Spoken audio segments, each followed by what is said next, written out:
right, let's jump right in. Have you ever looked at chemistry and felt like it's written in some kind of secret code? Well, you're not wrong. It kind of is. But here's the cool part. It's a universal language. And today, we're going to crack that code together so you can start speaking it too. So take a look at this. What do you see? A super secure password? Some message from another galaxy? Nope. This is the chemical formula for something called hydroxyapatite. And what's that, you ask? It's the main thing that makes up your tooth enamel. Seriously, that's the recipe for part of you. So how in the world do we read it? Well, every language starts with an alphabet. And in chemistry, our alphabet is made up of chemical symbols for all the elements.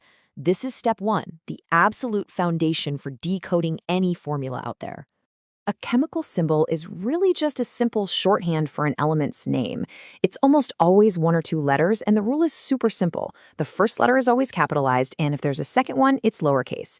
So you get H for hydrogen, C for carbon, and Ca for calcium. Pretty straightforward, right? But here's where it gets a little tricky, and honestly, pretty interesting. You'll notice that not all the symbols seem to match their English names.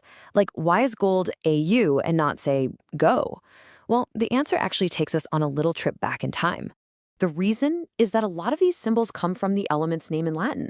Au for gold, that's from aurum, and Fe for iron, that comes from ferrum. So it's not random at all. It's like a little piece of scientific history baked right into the periodic table. Kind of makes it feel like a fun historical puzzle, doesn't it? Okay, so we've got our alphabet down. Now let's level up.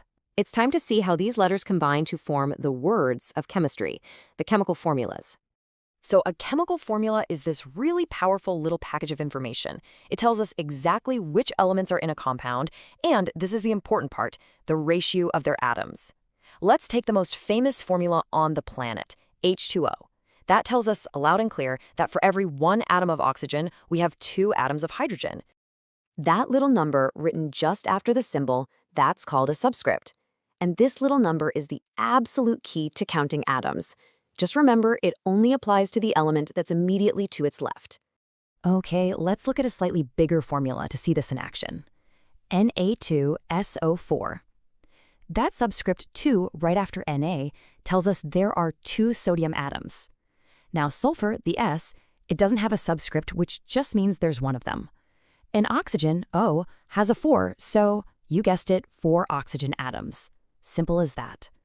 So let's just lock this in with 3 easy steps. First, you spot the element symbols. Second, you read the little subscript to the right of each one.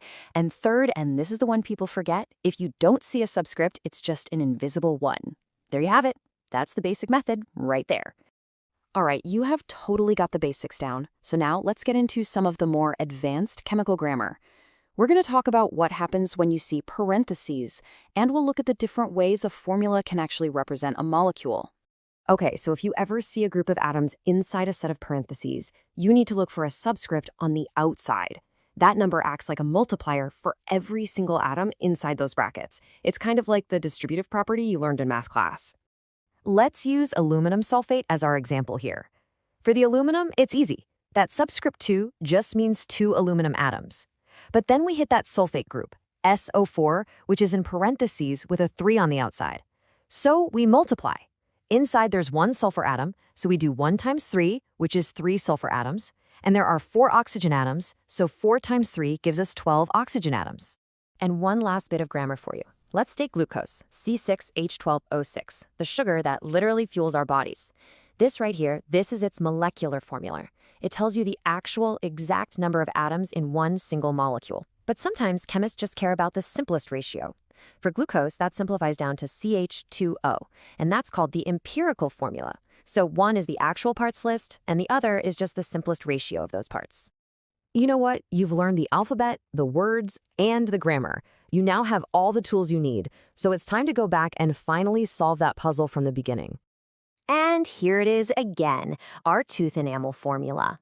I bet it looked a little intimidating before, but now you've got the skills to read this thing. Let's break it down piece by piece.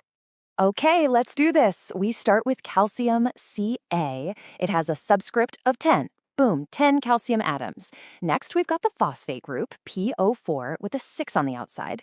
So that means we have 1 phosphorus times 6, 4, 6 phosphorus atoms. And for oxygen times 6, for 24 oxygen atoms. Hold on to that number. Last, we have the OH group with a 2 outside. So that's 1 oxygen times 2, which is 2 more oxygen atoms, and 1 hydrogen times 2 for 2 hydrogen atoms. So our grand total for oxygen is that 24 from before plus these 2, which equals 26. So let's add it all up. 10 calcium, 6 phosphorus, 26 oxygen, and 2 hydrogen. That gives us a grand total of 44 atoms in a single molecule of your tooth enamel. How cool is that?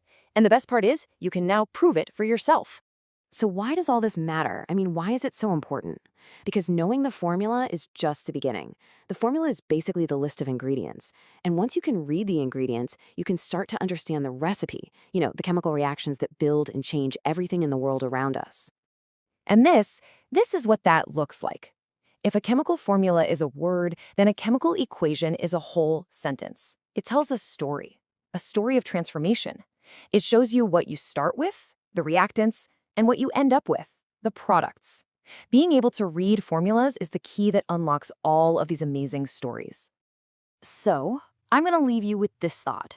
You just learned a new language. You can read the words, and you can understand the sentences that describe everything from the air we breathe to how the stars burn. So the only question left is, what stories are you...